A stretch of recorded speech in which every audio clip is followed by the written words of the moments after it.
Hello, everyone. Thank you so much for having me again on this amazing platform. And as always, especially thank you, Linda, for saying yes to my, suggestion for this presentation. So today I would like to talk to you about what's the closest thing to my heart, which is how to use astrology for personal shadow work. This has been my last 20 or so years of my life. It's what I've been doing. Not just shadow work, but actually using astrology for shadow work, and particularly intensely from the last 10 years. And other than that, I just want to briefly introduce myself. I'm Maya. My name is Maya, and you can find me at darkermaterials.com. I'm an astrologer, but also, well, I haven't yet come up with a name for what else I do, but I do services that I'll talk at the end if I have time. Hopefully I will. A few words to say about other stuff I do as well as astrology. And it's all geared towards working with your shadow, help you do your own shadow work, help you do shadow work, and help you integrate shadow.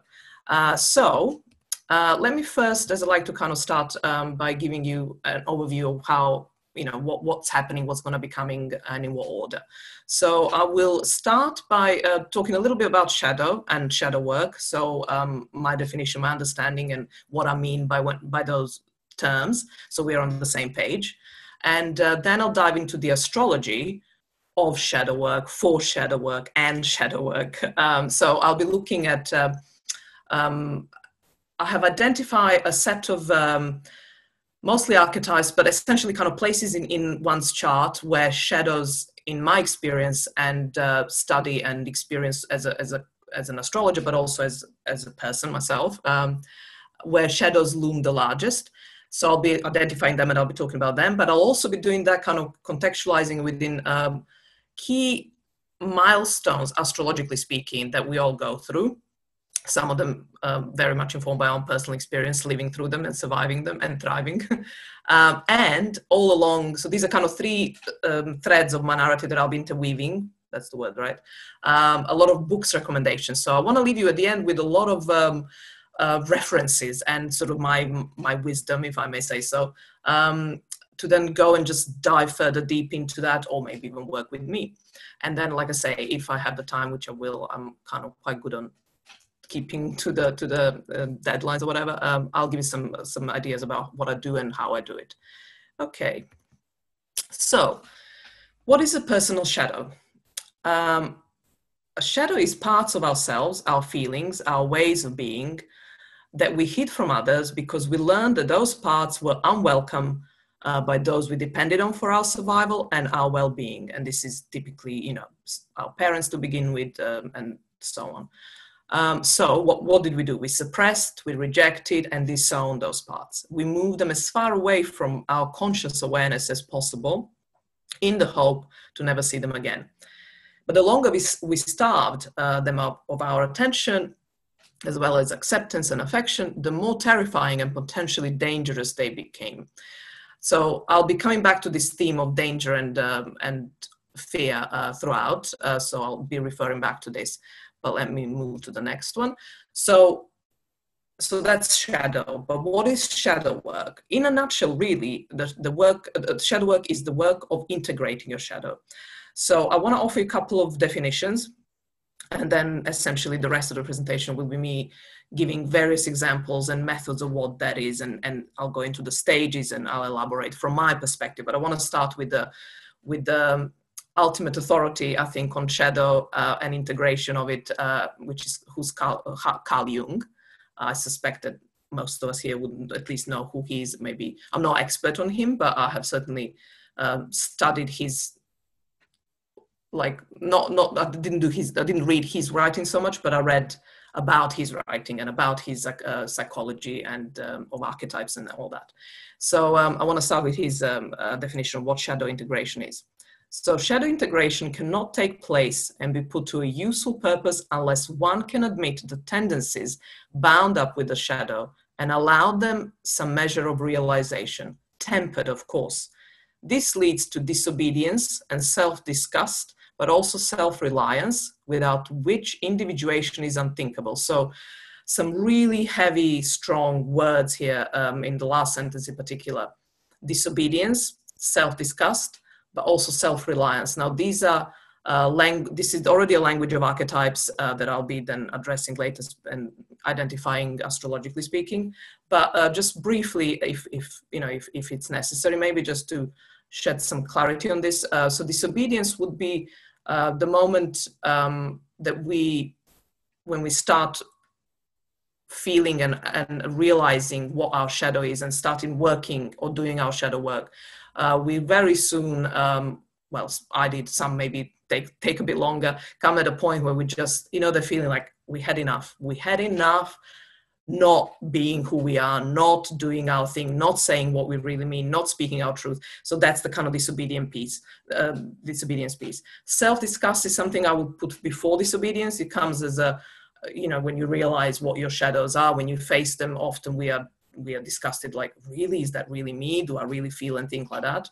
But this path of shadow integration, that's the beauty of it, leads us to self-reliance, without which individuation is unthinkable. And individuation is the word of the age of Aquarius. It's, Aquarius, the ultimate individual, the most emancipated individual, or human being, or highest expression of ourselves. The whole. Now, the whole theme is going to be mentioned in the Wikipedia's definition of individuation, which is that it is a process where the individual self develops out of an undifferentiated unconscious, i.e. shadow. And if the process is successful, the shadow is integrated over time into a well-functioning whole.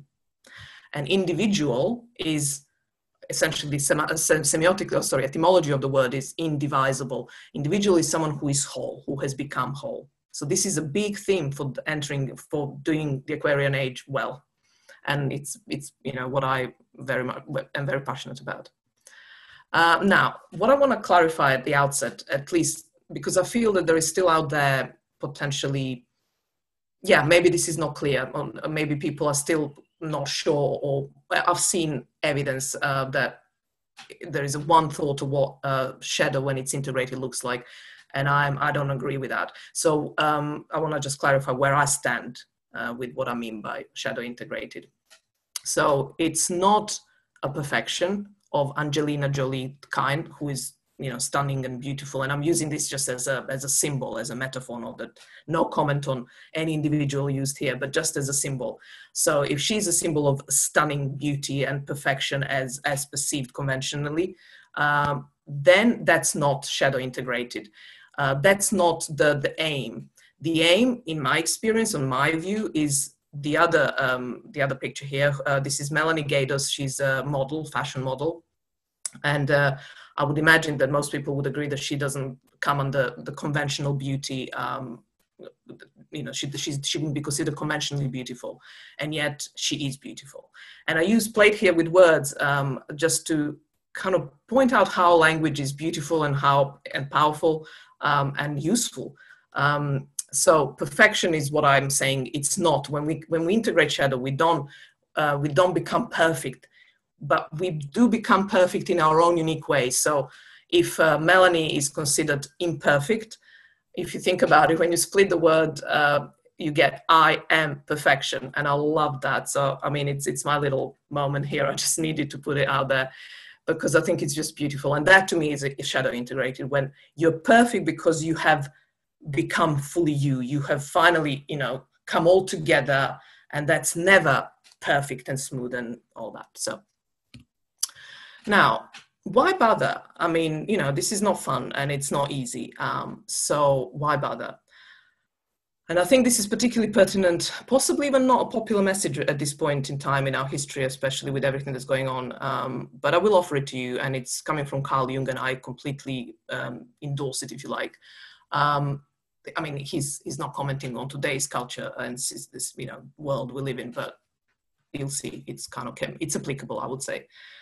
So as to answer why bother doing shadow work, if you imagine someone who is brave enough to withdraw all his projections, then you get an individual who is conscious of a pretty thick shadow. Such a man has saddled himself with new problems and conflicts. He has become a serious problem to himself, as he is now unable to say that they do this or that, they are wrong, and they must be fought against. Such a man knows that whatever is wrong in the world is in himself. Now, I'm just getting goosebumps when I read this. And if he only learns to deal with his own shadow, he has done something really good or real for the world. He has succeeded in shouldering at least a small part of the gigantic unsolved social problems of our day. I mean, doing your own shadow work, your own, that's the key, your own, really does bring peace on earth. I know it's such a blanket statement and it's huge, but I will stand by it till the end of my living days. So you can come and find me if you want some reassurance or confirmation or, you know, endorsement or encouragement on this topic. But yeah, so the key, why bother with shadow work? Because that's how we clean up this planet, not just ecologically, but politically, culturally, on every level, psychically, energetically. Do your own work. And only after that, the ripple of that work will be far cleaner energy, you know, rippling out of you. But then even when you actually then act out of that place of having done your own shadow work, your actions will be cleaner. And when I say cleaner, I do not mean morally cleaner. I am Pluto in Virgo, but I'm not moralizing here. I mean clean as in it's not sticky, it's not full of, you know, like a woundingness and, you know, wounds and whatever. Okay, so hopefully I have, with this impassioned piece, speech moment, I have inspired you to do your own shadow work with my help or the help of astrology. So in the years I have been doing this, and as for myself, but also as an astrologer with clients, but also I've done a lot of coaching and mentoring in my, by now, quite long life. I have identified 11 stages of shadow work. They're obvious, but I'd like to just kind of, sometimes when something's obvious and we tend to then take it for granted and it tends to thin out and gets thinner as whatever that thing that we consider obvious, and therefore becomes ineffective. So it's kind of good to remind ourselves of whatever it's obvious occasionally. So if this is it, then let me do this for you. So bringing awareness to it is a first stage or first step. And that's just the moment when we arrive at this kind of feeling and realization that something's off, something's wrong, there's a problem. We don't know how, but we don't know, we can't really pinpoint, we can't identify, we don't know what it is, but it's bugging us and it's really, you know, pressing on us, weighing on us, holding us back, causing us, you know, heartache, misery, suffering, pain, you name it.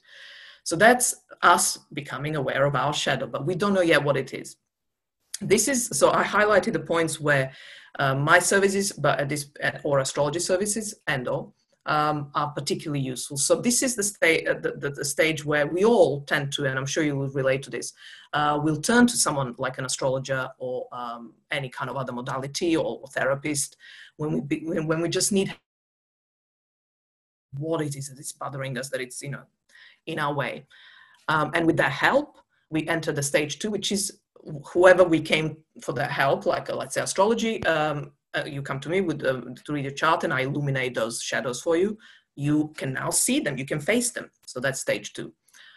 Usually when you face it for the first time, it can be quite like, you need a bit of a moment to orientate yourself and just kind of, you know, steady yourself. And once you arrive at that kind of steadier place, you can then sit with it.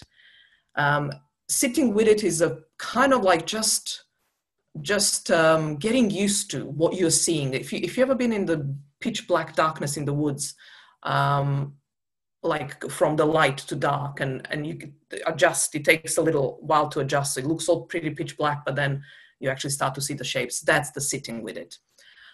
You faced it, but now you're kind of defining it, like where does it end? What is it? You're giving it a bit of shape visually. And then you get to the stage 4, which is the first proper tough stage, which is now feeling all the feelings that are from that interaction. So, you know, that you're experiencing. And why it's tough? Because at this stage, most often, and I again speak from experience, like I always do, there is a lot of grief can come out. And that I know that when I was once years ago, first looking into this kind of, that was at that stage, and I was said to an astrologer I had at the time, I said, I'm scared that I will die from all the grief. My heart will break, I will die. And she said, no, you won't, obviously. But my point is, yeah, the fear of going there was that I knew some immense grief awaited me, and it did. And I survived and thrived at the end. So feeling all of it, and then you go, so after you're still not bringing any thoughts or other rationalizing, intellectualizing, even language, if you can help it, until all those feelings are felt, at least kind of the first wave, if you like. And then you start engaging with it. That's when you start using language and your mind. And I personally journal, and I love talking to myself. So another tip, if journaling or writing isn't your thing, go in front of the mirror and have a good chat with yourself. It's just phenomenal. I love it. I do it regularly. Or any other way of basically engaging with your shadow, which means, like I said, talking to it, asking it questions. And then stage 6, listening to it. Now, this is really meaty, because what happens, I mean, for me, in terms of the actual sound, I always hear my voice, like this voice you hear too. Not like in my head, right? But so you may too, I would imagine this is kind of common. But what you'll notice, and I'm sure if you're already doing this, you know what I'm talking about. You will notice that those sentences, those answers are not yours. They're actually, oh, that was actually my parent used to say this to me, or my teacher, or my, first best friend, or my sibling, or my boss. Meaning, these are conditionings we received as little ones, and then later on we are kept allowing various conditioning, various people, various philosophies, various views and philosophies, like you can recognize your teachers, your gurus, your mentors, your spiritual this or the other. But you also start to hear your own voice in relation, like you would use those other voices to distinguish what is yours within that whole theme. And that's when you'll start to feel your heart crack, compassion coming to you, because you will start to see this, you will come forth, the inner child maybe, or maybe if it's not that back in the childhood time, you as you, but you will recognize your words and your voice that you neglected for so long. And that, like I say, it breaks your heart, but in the sense of like, you all of a sudden have all this love pouring out of you. You essentially want to hug this you that you're finally, removing from all of the conditioning. And in doing that, there is acceptance that comes. And once you kind of been a bit through that, so all these stages, like I say, stay in them for a while at least, reclaiming happens. Now, when you're looking at this list, you might think like, why reclaiming different to owning? In case you do, the difference is, the way I see it is, reclaiming is, it's like, it's been yours always. You just forgot it, or you denied it, or you, like I said, rejected it. So you're reclaiming it, and you're going, no, this is me. This is actually me. So at this stage, this is the last 2 steps before integration happens, are the toughest, because now the time is to take this work out into the real world. And it's not like, you don't just like decide, today I'm going to do that. It happens because now you reclaimed it. All of a sudden you are this person more so than you ever have been, because it's come forth. And you might notice, but you don't want to show it because it's too early. You're too fragile, you're too vulnerable still. It's early, right? So you want to be selective who you reveal this to. Because you don't want to undo all the good work you've done up to this point, because if you come across someone who's quite harsh or insensitive, or starts offering advice or something, you might just kind of go backward, as opposed to, so you lose momentum, if you like. So this is, at this point, there's a service I'll talk about at the end that I offer that can help you with this. So choose who you're going to reveal this side of you. And then what happens is that you, for the first time, you let another person's gaze fall on that part of you that never seen another person's gaze. Yeah, the power of that. And I've been on the receiving end of this, and also in my work with others, I gave this. It's just nothing like it. And it just empowers you. And also it's an exercise in self-trust. And then the last stage before integration. So after this selective revealing, you go you just all of a sudden, like, that's it. You just feel more settled and properly, like another word for owning would be embodying it. But I'm Moon Capricorn owning, and Taurus, I just like prefer owning. So you just become it. And now it's visible. Now you can't even kind of be selectively revealing it. Now it's there.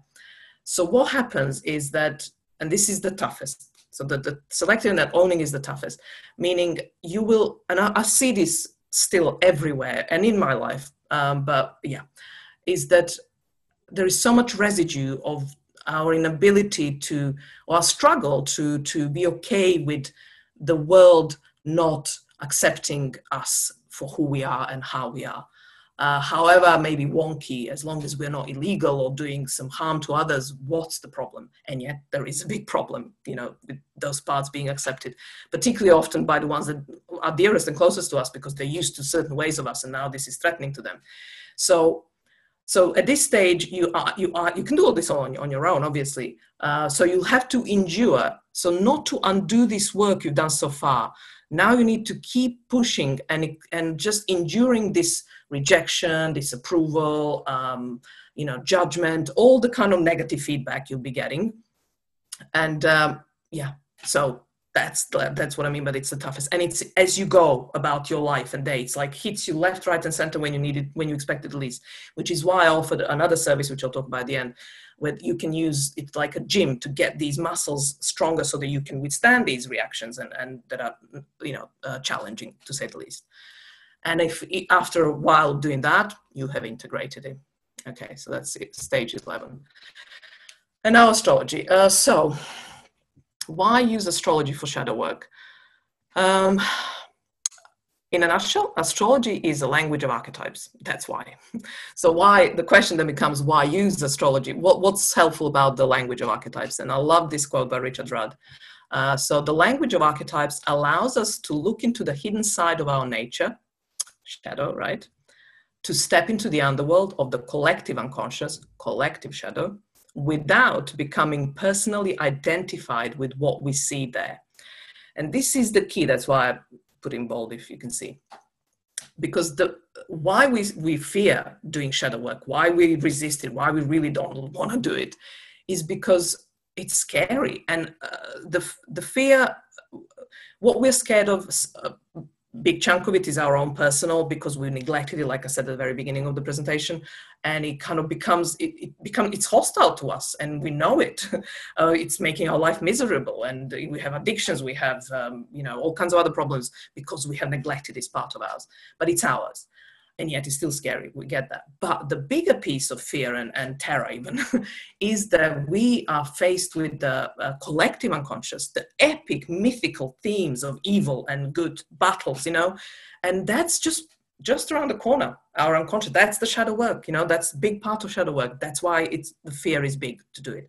And so when we use archetypes, when we use the language of archetypes, i.e. astrology, because archetypes are essentially metaphors, of human, all these spectrum of human emotion, and, you know, being and who we are and how we are. The metaphor gives us that kind of a bit of a distance, so we have that gap to see it. It feels safe.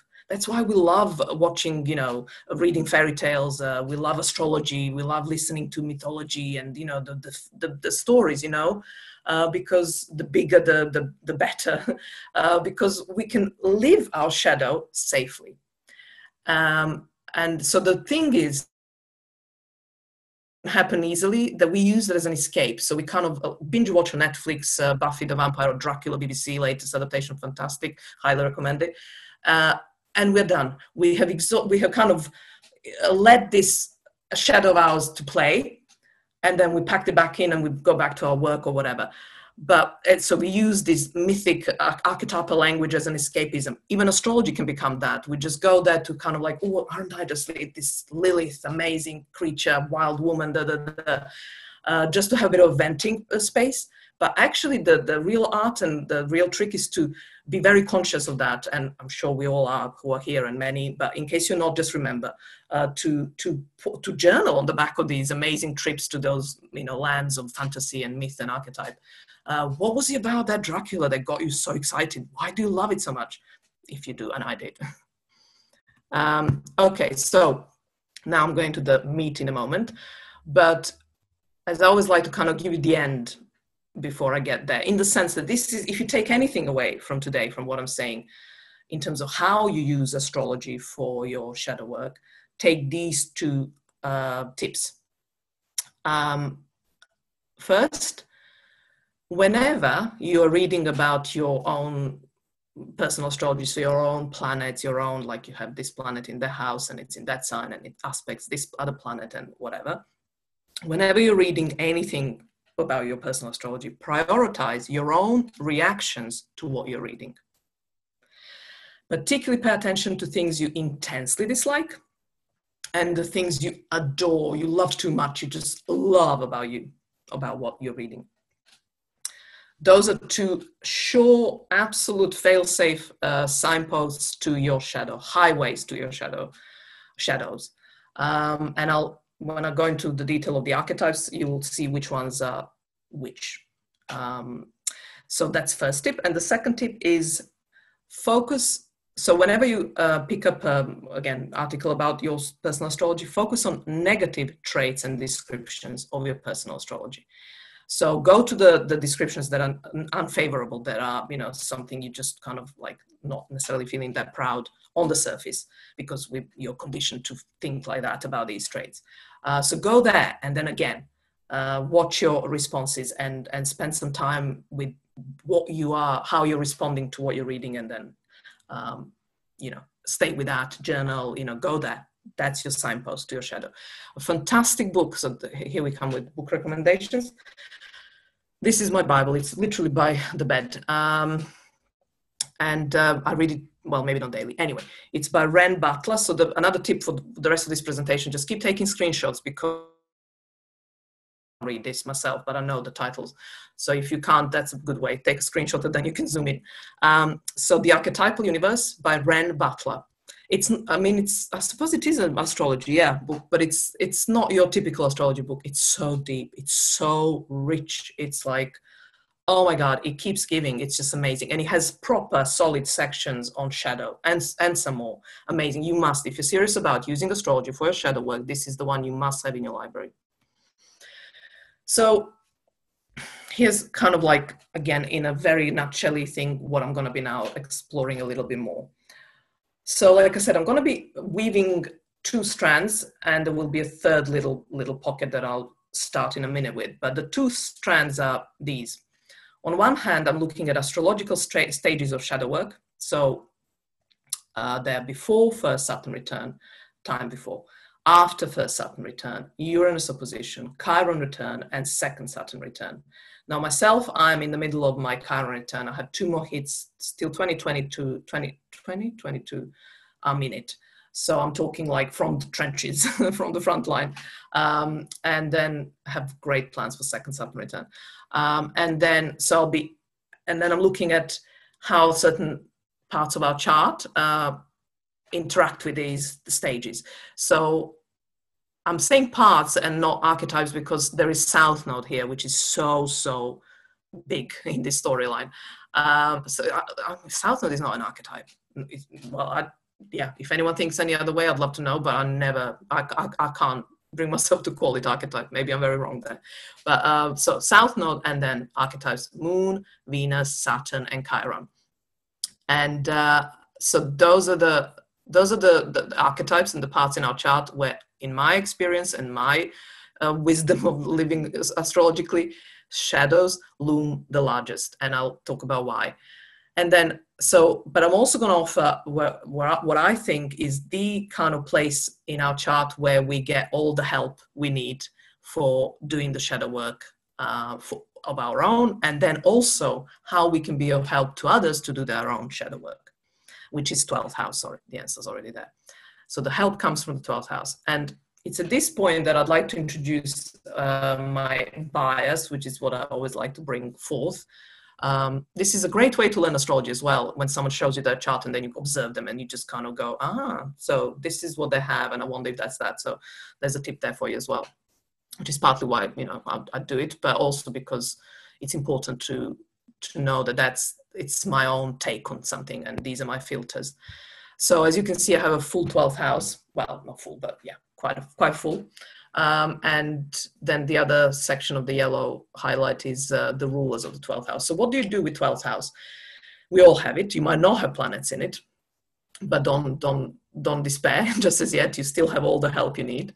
So first, if you have planets in the 12th house, those are the archetypes that you are really comfortable in their shadow expressions, as in you're not scared of their shadows, as in they're familiar to you, you feel at home, you feel safe, because shadow work is scary and it's, so, but you feel safe. Whatever you have in 12th house is where you feel safe, and you have an innate, like a 12th house, like you're finally attuned to the shadows of those archetypes, and you see them like straight,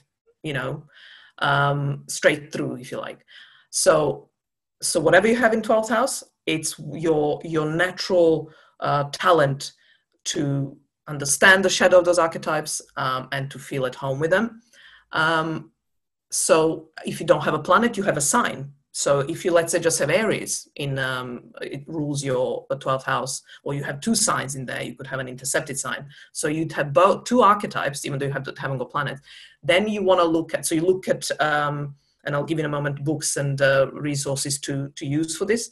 You then look at, so Aries is Mars, Pisces is Neptune. So you look at those planets in 12th house. You study it like that.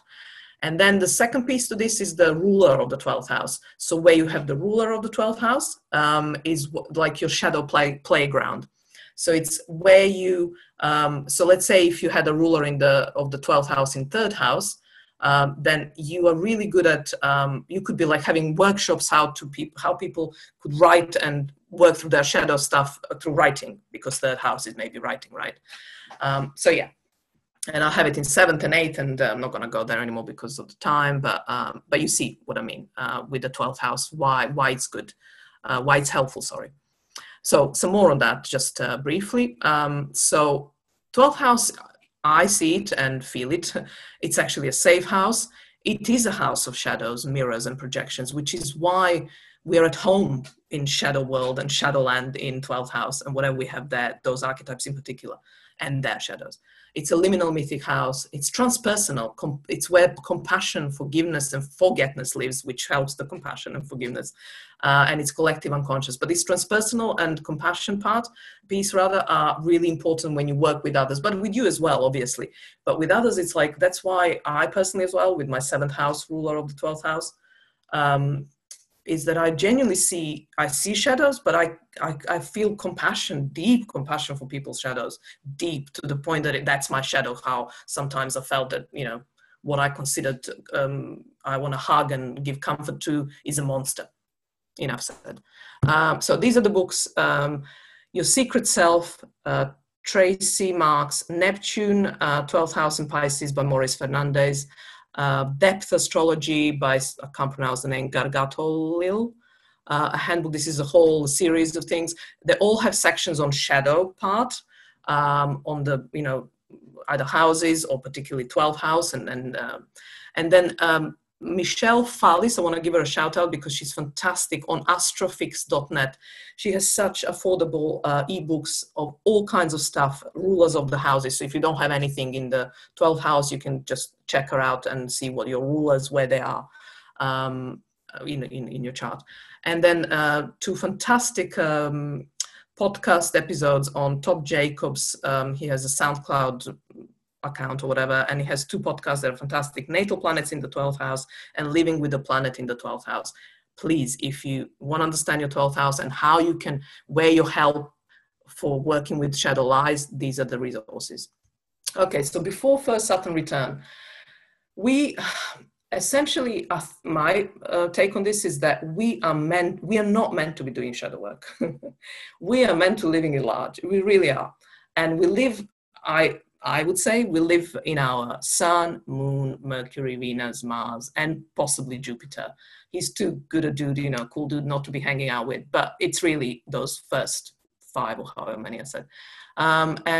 So we are very sociable. We are You know, we do rely on others in a way that we never will again. Well, I don't know. I would say so. We need each other to kind of get each other, to get ourselves, you know, to understand ourselves better. We are, you know, we live in the sun, you know, we're not in the shadows, and we shouldn't be. That's the point. We still haven't had a Saturn go around the whole thing that is teaching us. Now we are living the shadows in the sense that we 30 years or so. But we don't, you know, we don't need to be concerned just as yet. It's like almost like we won't have anything to do with afterwards if we are too concerned about it. What happens also as we approach Saturn return, we are heading towards Saturn shadow work. And that is then usually typically manifests itself in these desires to make something that's closer. That's like a few years before Saturn return, or maybe just a couple of years. We become very much concerned, like we want to actually do something. We want to leave a mark. We want to, you know, become someone, or we want to settle. We want to give form to this life experience we had up until this point. So YouTube success, I use it as a little thing just to kind of nod to the younger generations. But for us, all the ones, it would have been, you know, become a manager in my organization or my company. Also, we start thinking about having families, you know, Cancer. So the moon archetype, remember I mentioned earlier, is where the shadows loom large, buying a first house. And so in a sense, up until first Saturn return, we are creating shadow. And so we shouldn't too much worry about it, or rather let yourself off the hook if you're in this category. You'll have plenty of time to do it later, and you'll have stuff to do because you have created a lot of it. So let me just go into each one of them. So the South Node, why is a shadowy kind of where shadows live, a lot of them, dense shadows live in South Node, this is a quote from Jan Spiller. The South Node depicts an aspect in our character that has been overemphasized in past lives and thus tends to take over the personality in this lifetime and throw us off balance. When we are acting without awareness, we tend to act out the South Node position in response to our environment, because we have been accustomed to that approach working to our advantage. So this is the piece, the YouTube success that I talked about is we have such an arsenal of talents and skills that come so naturally to us South Node, right? We bring all that into this life, but it's like we've done it to death and back, literally. And you know you're in your South Node, stuck in it, you overdone it this time around again, is when you feel drained. And that's the sign, you know, there's nothing, you're running on empty. So I put here, so this is a great book, Astrology for the Soul by Jan Spiller, absolute must for understanding your South Node and the North Node, obviously. But also, what I wanted to mention here, I use Lance Armstrong. It's not for his astrology, I don't know his astrology, but it's a perfect kind of in action South Node, how not to do it. And like I say, he may not be doing his South Node, that I don't know, but just bear with me. So he's famous for winning like for quite a few years, like a trophy in races or something. And then it was discovered, bicycle racing, I think, Tour de France. And then it was discovered that he had used enhancing drugs. So he was stripped of his titles and all these trophies.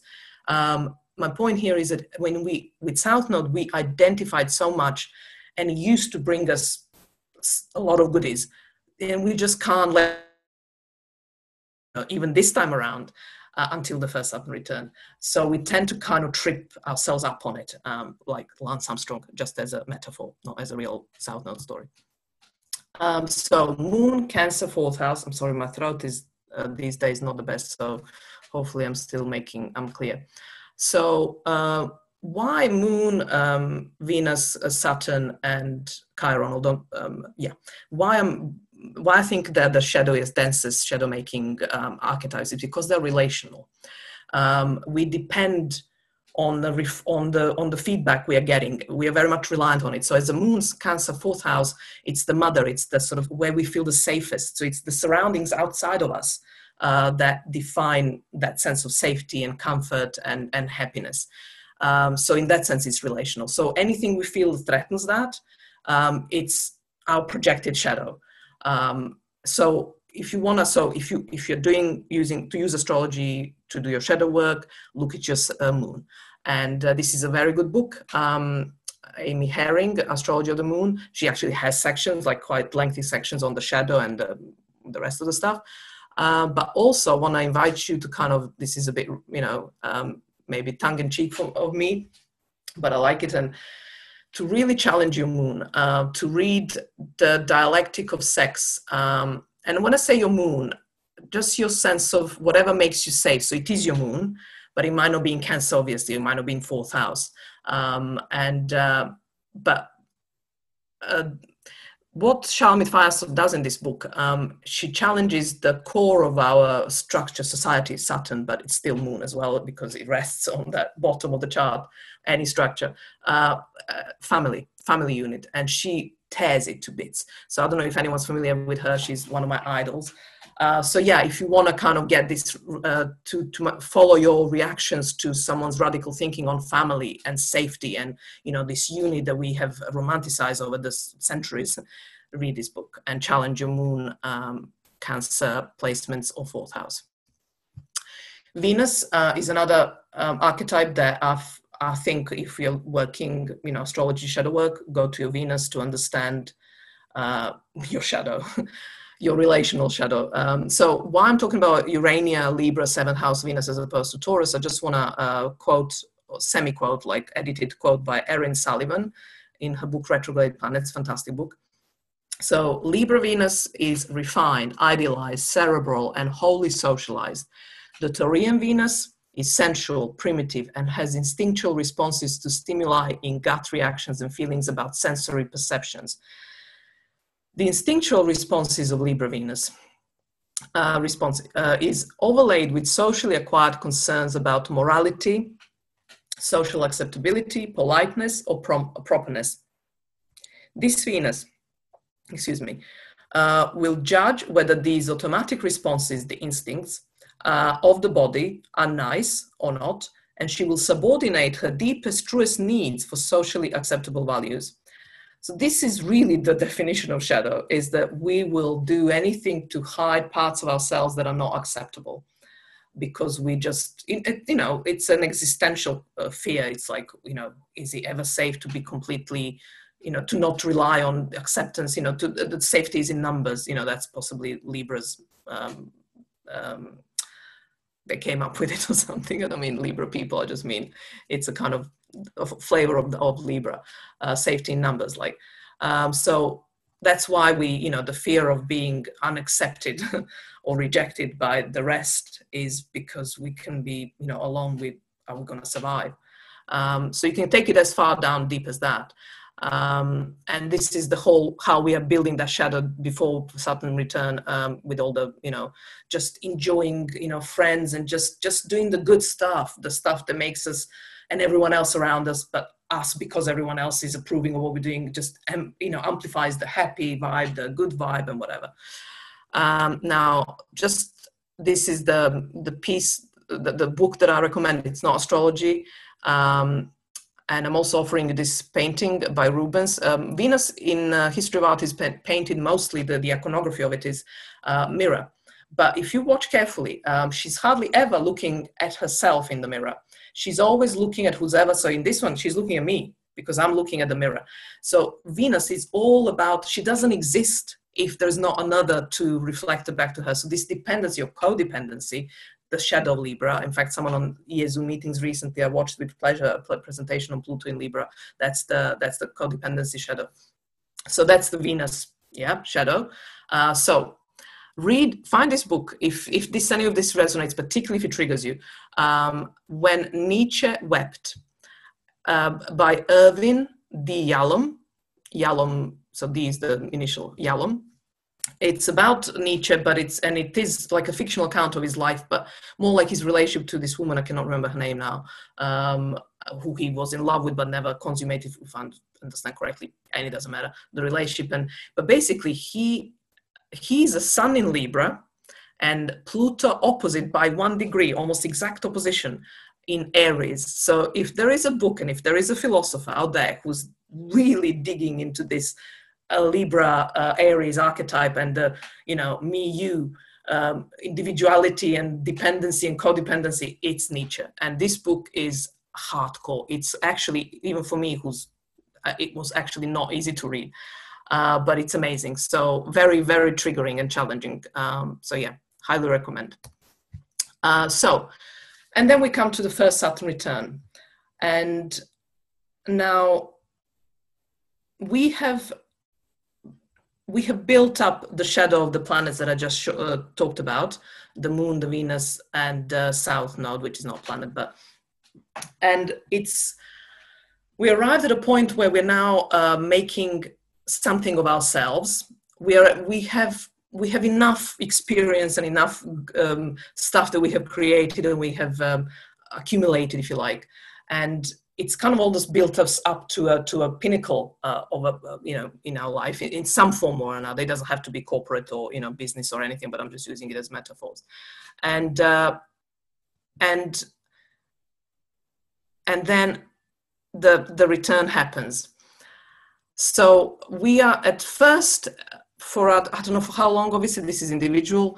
But at first, we're struggling with the Saturn archetype in the sense of, as it is in this picture depicted, eating his children. That's mythology of it. Is basically he feared, there was a prophecy that he will be thrown off his throne, whatever, by one of his children. So he ate them all, and then forgot that his wife will actually be on the side of his children, and she spared Uranus. And then anyway, but the point is, why is he eating children? He does not want to let go what he's accumulated up until this point. So that's where we are trapped in this a little bit. And yet this is what really is happening underneath. So this kind of moment of like tipping in the run up to and soon after. I absolutely adore this quote. You may have not heard about Alice Kohler, and I'll mention her at the end in a different context, in a Saturnian context. She's another one of my idols. So the quote of hers is, "Being solitary is being alone well. Being alone, luxuriously immersed in doings of your own choice, aware of the fullness of your own presence, rather than of the absence of others, because solitude is an achievement." Now, I mean, if this isn't Saturn at its most refined and most wisest, I don't know what is. And I don't know her chart. I don't know hardly anything about this scholar, but that's a side point. So, but this is not a loud message at the Saturn return point. But it's like you start to feel the undercurrent. It's like that starts to seep and permeate your reality more and more. This sense of aloneness, but almost a desire, or not almost, as well as a desire. So aloneness and separateness, but the desire to actually be alone, to really kind of start sinking into your own container and feel your way around it, as opposed to worry too much about the outside world. But as I just said, up until that point, we have lived to build something up. Now we are kind of asked to go down, and it's quite disorientating. And in my world, literally the lights went off. Like I had the black and white world, or rather like a sepia world. Up until that was like on those pictures I shared with you. It's like it was like literally being forced in, and it's not as colorful because it's darkish. So the book to read as you hit your Saturn return, to have it as a Bible by your bed, another Erin Sullivan book, Saturn in Transit. It's the hero's journey. She maps it out beautifully. I mean, she writes beautifully, but still, it's so rich with just depth and philosophy and astrology. So this is a must if you're approaching your Saturn return, or if you are already gone past it. At any point, you can just map it back. Phenomenal. Some other reading suggestions. Robert Bly, absolute must for any shadow worker out there. You're not one if you haven't read it. A little book on the human shadow, beautiful. He's a poet, so beautifully written. Another beautifully written by Thomas More, Dark Nights of the Soul. Even if you haven't had a dark night of the soul, or you're not in it, read it. It just shows you the darkness for what it is, the beauty that it is, the nurturing soil that it provides for our growth, for our depth. Like, it's not just about growing. You can't grow if you don't have the roots to go deep somewhere deep and dark, you know? So that growth upward, it's really reciprocal, identically reciprocal, that's the right word, to the depth. And you need that depth and the darkness, and this is the time, and these are the books. Greek mythology, obviously, by Robert Graves, you know, classic, or any kind of, nowadays you go Google any myth and you get it there. But if you like books like I do, then you might want to get that one.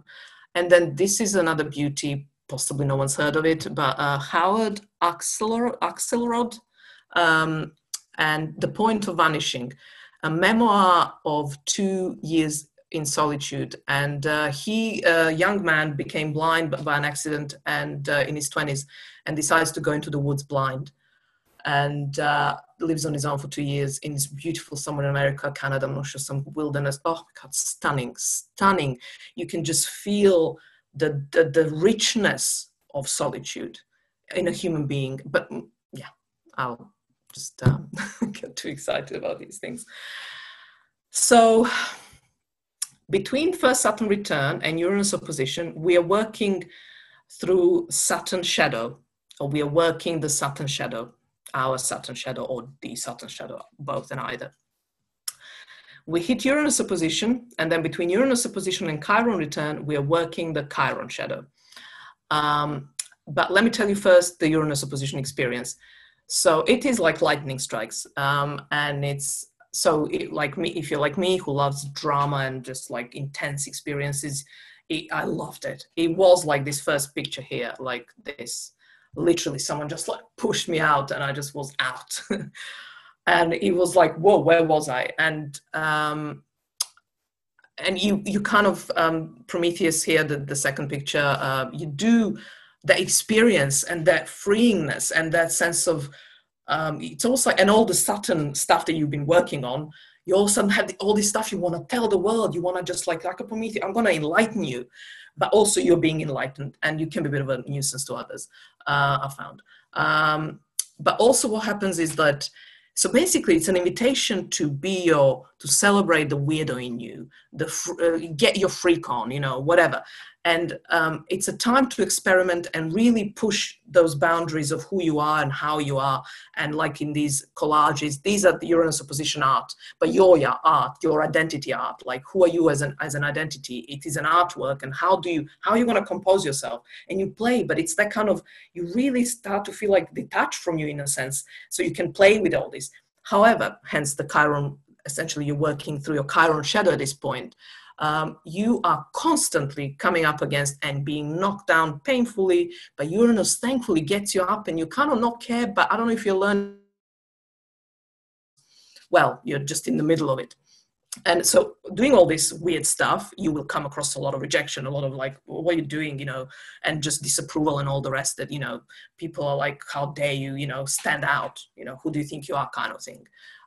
So, and that's Chiron, that's a rejection, essentially wound, the Chiron wound. You're experiencing, you're working through your Chiron, you all of a sudden will be very much feeling your Chiron from your Uranus opposition time to your Chiron return time. So essentially, what is Chiron Shadow Work Reading? Fantastic book by Tom Jacobs, Chiron 2012 and the Aquarian Age. It's on Amazon and on his website. Chiron and the Healing Journey, Melanie Wright Bible. You got to have that one. And then get someone who you think it's amazing, freak, weirdo, that you adore because they're just uncompromisingly themselves, and then read everything about them and spend time, even if it's virtually with them or in your world, as you were, not literally with them. And for me, it was David Lynch. I mean, and I'll just say, I won't say more than that. If it's your thing, you'll know what I mean. If it's not, it doesn't matter then. Just find your David Lynch, your weirdo that you admire. And then Uranus opposition reading books are, Prometheus the Awakener by Richard Tarnas, Mark Jones, Healing the Soul. It's about Pluto and nodes by Uranus as well. Jeffrey Wall is a really good one. It's very much about that Uranus opposition time and midlife crisis, as it's called, or whatever. Howard Sasportas, The Gods of Change. This is transits, and Uranus is as Pluto, Neptune, Uranus, and Uranus transits only. Fantastic book. And then the other three I just brought as so the two that I would definitely recommend anyone is The Art of Being Unmistakable by Srinivas Rao, and the other one, The Art of Nonconformity by Chris Guillebaud. They're just like, if you need encouragement and support to feel like it's okay to just be you no matter what, and in fact it's your duty to be you no matter what, and that's Uranus opposition, but Uranus message in general, Aquarian, Uranus, and then Playing to the Gallery by Grayson Perry, one of my favorite artists. It's because he's an English artist. He's very dry wit and down to earth. Just love him. Very smart and sharp. But why I bring you here, the artist archetype is the ultimate individual. It's the ultimate. It's the archetype of freedom, and that's Uranus, and that's Uranus opposition calling you to be free. So pick an artist of your desires, heart's desires, and then investigate them. How do they get up every morning and do their thing, no matter what, whether they're going to be recognized or whether they're going to make a living, do the Saturn stuff, just get inspiration throughout the Uranus opposition time to your Chiron return. And we come to Chiron return. I know you said, Linda, that I have a little bit more than an hour, so hopefully that's okay. So Chiron return, and so these two images are really what it's about. And like I say, I'm speaking from the trenches, from the front line. So if you've done, Uranus opposition has been pushing you to be your unique self, but you had to, so Saturn, Uranus, and Chiron is the road from one to the other. Without Chiron, there is no Aquarian age, there is no Uranus, there is no Uranus, there is no doing Uranus well, there is no 11th house, a good 11th house, if you don't do your Chiron. And if you don't do your Chiron shadow, which is essentially everything you fear being rejected on is your Chiron shadow. So this journey between Uranus opposition and the Chiron return has been you flexing your muscle and just getting, really bashed by your Chiron, even though it's Uranus opposition, but you've been bashed by your Chiron. And so when the Chiron return happens, you are ready to walk it. You are ready to, what the Chiron is? The Chiron is the archetype of a maverick. Chiron is not the wounded healer. I know I'm saying the heresy maybe here. And yes, there's that storyline, of course. But I think we really all right to just be done with that mythology and actually consider it as a maverick, because he's a maverick. It's like he's got an elliptic, is utterly unpredictable. They just, so it's like you can't brand it, you can't define it, you can't pin it down. That's astronomy, but also therefore, astrology and mythology of it is that it's a maverick archetype. So at this point in your life, from the Uranus opposition in particular, because you've done your Saturn shadow during your Saturn return and then to your Uranus opposition, and then from Uranus opposition to your Chiron, you've been training to be a maverick and to do your thing. And then as Chiron return happens, you start doing it. And I'm speaking from experience. And so I want to just read this quote here. To find out what is truly individual in ourselves, profound reflection is needed. And where do you do profound reflection? In solitude. Saturn, the beautiful quote I read earlier. And suddenly we realize how uncommonly difficult the discovery of individuality in fact is. And this is the tough truth that we just don't want really to know, or we don't want it to be true. And so what I mean by this is, like, I think we all want to be these little sheep here. It's just such a cute little sheep, and we all want to be proud that we're individuals, that we're unique, because we know we are.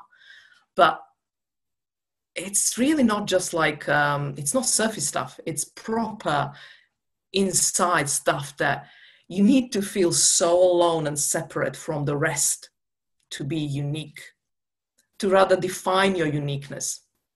Yeah. And I don't think we're there yet, anywhere near. But if we can kind of start thinking like that, and that's what the Aquarian age will be about. So I got a bit carried away because this is just this is everything I'm about. Sorry. So now I don't know this, but this is what I imagine. So after your Chiron return, you go your own way, you go it alone, you do your own thing, you do it alone. This doesn't mean that you are poor, lonely little thing, isolated. No, you still have everything you have, all your relationships, all your whatever you want to have, but you do it irrespective and independent of their approval, of their support, of their network, of their connection. None of that. Unless your literal life depends on it, you do not need that reliance on someone else. You don't. Like I said, unless your life depends on it. So that's your Chiron. That's your Chiron return, and you've done it well if that's what you're doing at that point in your life. Second, so what they say, and I can't remember who said this, but so I'm sorry if it's one of you. I don't know. Anyway, I've heard it somewhere and I loved it, which is that at the Chiron return point, between Chiron return and your second Saturn return, you are figuring out what kind of elder you want to be at the time of your second Saturn return. So, or crone, right? It's really, you become a crone officially at the second Saturn return. Even though I call myself now a little bit because of my hair or whatever, I just like it. But yeah, I'm preparing myself, like, you know, for that time. It's in about 10 years, I think.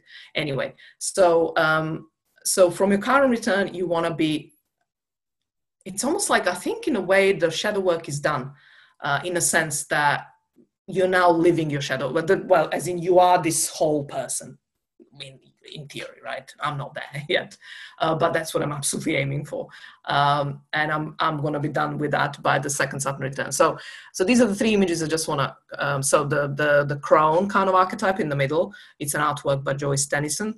On the left is Ellen Giordano. She's that's what I'm going to be looking like, more or less. And also the eccentric Iris Apfel is where I'm at, meaning you just then do your thing. I mean, this, I don't know, and she's outrageous and I love her for it. And that's how you want to do your Saturn return, meaning second Saturn return. Not, if that's not you, to be outrageous, but to be loud, obviously not. But it's your version of your own, like back to the early photo I had of that Melanie Gaydos, just your own imperfect, weird, unique setup of who you are and however you are. You want to be that. Absolutely no apologies by second Saturn return for artwork. And so at this point, I'm like, it's not about what to read, it's what to do. So I picked 4 women, and sorry if it's only women. I know I'm a bit gender biased here and I'm sorry about that. But one of my this lifetime thing is to do my woman the way I want to do my woman. So sorry. So Diana Athill is English editor, British editor of just books, and so not famous unless you're into books or whatever. But the point I'm making, she wrote. It was one of my, when I was in my around my Uranus opposition, I was reading this book, and it's just it's a legacy, essentially. That's what I'm trying to say. What to do at this second Saturn return, between Chiron return and second Saturn return, you are creating your legacy. And at that point, you're just leaving it, you know, and you're just like savoring it, you know. So she wrote this book much later in, I think, 80s, probably like a last quarter square, second Saturn Saturn return. But still, it's a matter of legacy. It's an example of legacy. Alice Kohler is a woman, an unknown woman, talking of someone manifesting what they wrote. And I don't think anyone knows. If anyone knows who Alice Kohler is, I would love to know. I found few little bits, but minimal. But she was a philosopher, and she just ended up going to describe solitude. She just wanted solitude, to experience solitude. And I was reading her when I was in my 30s. Because I always loved solitude and thought I was weird because of it, and just wanted some examples. Someone else is like me, I'm not so weird. And she was one of those women, and it's an amazing book. I absolutely love it. So it's another kind of legacy piece, although she did this well before, I should think, was her second Saturn return. This lady, these other 2 ladies are actual second Saturn return markers. So Rose Hilton, a British artist, she took to making art at 60. So Saturn return, second Saturn return. And so that's it. She just embraced artist, the Uranus, the freedom archetype. And then the other lady, the legacy project. Sorry, the other lady here is a woman, Margie Gillis, I think we would pronounce. I don't know. I was just Googling women at the older age. And but I know that, again, at the age of 60 or 59, she was a ballerina or dancer, so her body was giving, like, she couldn't do as much as what she used to do at that age. So she actually created a final piece of her dance. So they went around touring the world, and she was done with her dancing after that. And it's called The Legacy Project by Margie Gillis. And like I say, it happened at her second Saturn return. What a way to wrap up an era or one's, you know, epochal life. And there's still some more to come. So I'm personally so excited about that, with big plans. Okay, so, I'm 10 minutes over. Just gonna briefly touch on my, take a breath, and then tell you about my services and kind of bring all this together as in how I could help you. So like I said, I specialize, my passion, as you can hopefully see, is all shadowy stuff for the reasons I showed. And it's where our gold lies. So if I can help you in any way, get your gold and get your free con, please, I'm your woman. So bringing awareness to it, the beginning of, becoming aware of your shadow, when we usually go to astrology and other modalities, then I do 3 types of readings. So I do natal charts. I do them in 3 formats. I do them in audio and Zoom in person and different lengths, so I can have a price range. So I love my services to be as affordable as possible and as accessible as possible, but at the same time, obviously, I need to charge for my time and all that. So that's why I give quite a range of variety of offers. So natal chart, and it's always just like diving deep into your darkness. And the more you tell me, the more I can identify through the language. I listen to your language. I studied history of art as well, but I studied literature and was top end of the class. So I'm really good at kind of listening to language and understanding the nuances and picking up on all kinds of stuff. So I bring that to you kind of to face it, like to enter the second stage of shadow work. I also do my other 2 favorite readings. I don't get as many of these because I don't advertise them as much, but you should really do them. These are just a relationship astrology. So if you have any challenging relationships, which I believe we all do, don't we? I do composite and synastry, but in one reading. So I look at your individual charts of you, the person, and there could be anyone, obviously romantic, but family, colleagues, sisters, anyone, friends, whatever, whoever.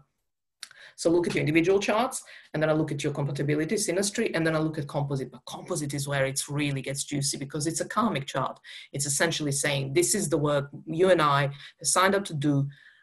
Should we choose to do it? Because, when we meet in this lifetime, we might not want to do it. And then I tell you exactly that. That's the kind of the crux of my reading here, is that with relationship charts, is that I kind of really highlight what are you actually well equipped individually to do well together in terms of your composite chart, because individually you're well equipped to do the work together, or what you're not. And actually, would it be more of a destruction of your individual parts, or actually it's really good because it supports your individual parts? So I'll really go into all that. And so, yeah, if that's something you're interested in, please knock on my door. And solar returns are such fun. They're the really light ones. I mean, for me, who goes always deep and dark, these are like quite happy, because it is about your sun and it's about where you're going to shine the brightest. And yes, sun does cast the longest shadows in many ways, but it's somehow they never really feel heavy, because they're not. They're kind of surface level reading. I have in-depth explanation of what solar returns are on my website and on my YouTube channel, so you can read it there as well, or listen to it. Don't want to spend more time on that, but it's great, like a birthday present 3 months in advance. I do 3 charts, like the last year, the one you're about to have, solar return year, and the one after that. So I kind of give you an arc of themes, and obviously looking all of that against your natal chart. And it's quite a meaty reading. And like I say, it's a great present for someone as well, because it's quite light. So there's not too much shadow and darkness.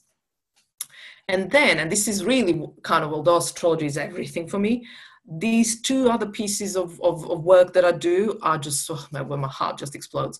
So it's, I don't know what to call it, coaching, mentoring, but it's not astrology. So back to the shadow stages.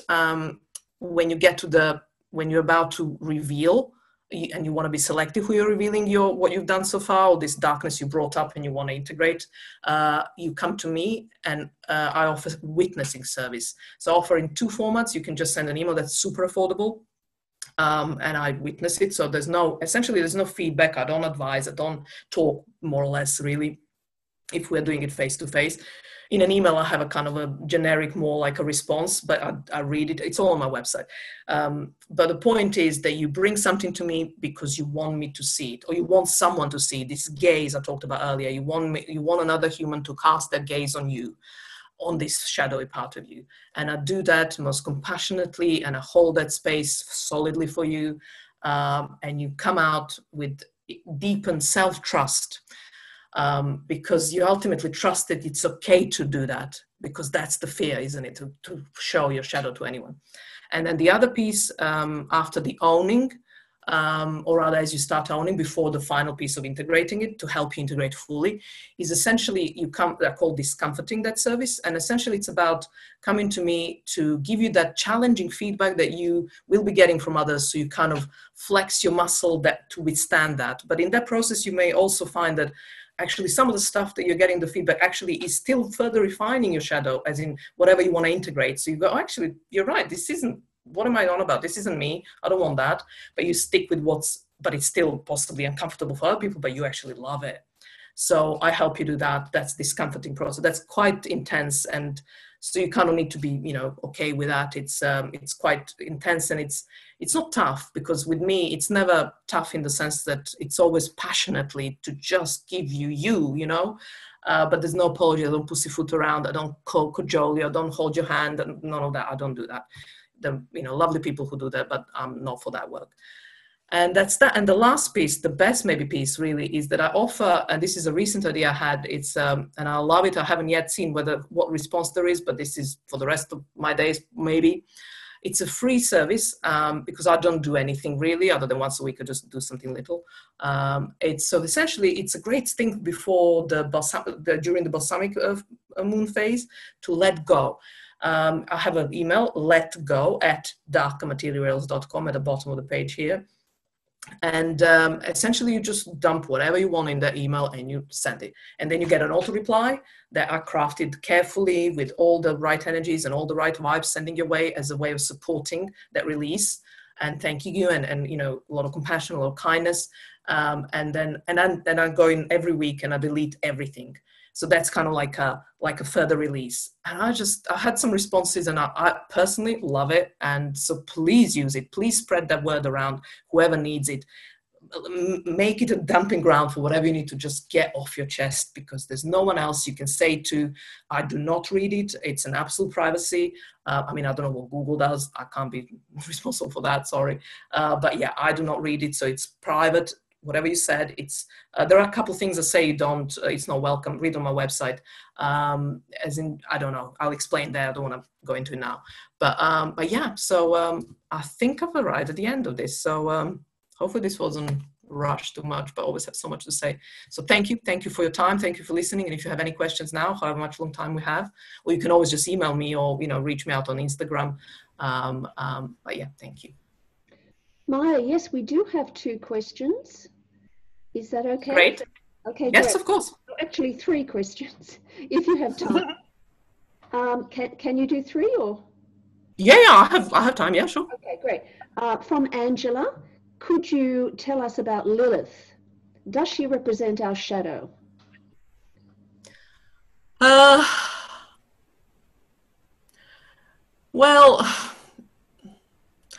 I don't know if I can answer it. It's so okay, let me start from here. Lilith is I don't know if you know, Angela, is it mythology of Lilith? Lilith is the first wife of Adam, and she just said no to whatever his request was, and she was banished because she said no. And that's the kind of story of womanhood. So in the context I've been talking about, every archetype has a shadow. Every single one has a shadow expression, and a thick one. But what I was referring to throughout the presentation is where we actively create shadow because we are protecting ourselves from something, or we are keeping something, close to our chest, or protecting, essentially, it's always about. Where with Lilith, really, no, in that context, in the sense rather than I'm talking about it. So I would say Lilith, it's like almost like she's our ally. We call on Lilith when we want to shout, when we want to just F off you. Sorry, but just bring that, anger unapologetically. We call on our Lilith.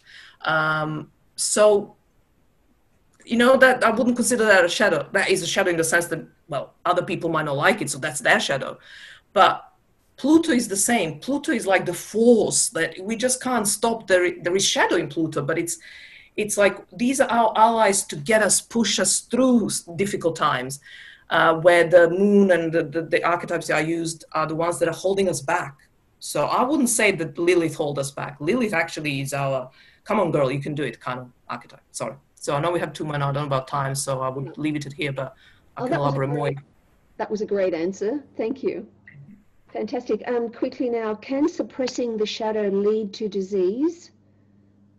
I believe so. I absolutely believe so. I mean, I'm not a doctor, obviously, but I'm just trying to quickly think of some example of my own. Might come to me in a moment, but I would say that essentially, my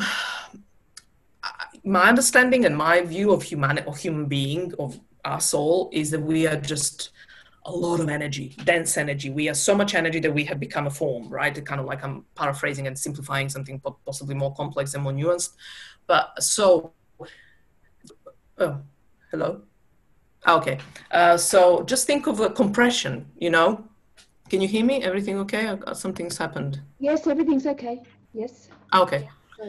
So just think of a physical compression. So that will just, it doesn't go anywhere, as in it doesn't disappear. It just pushes something else. And yeah, sorry. So I suppose I can't go further in the sense that I don't know what disease to think of it as an example. A book for that, if you haven't got it already, is Louise Hay, something about life.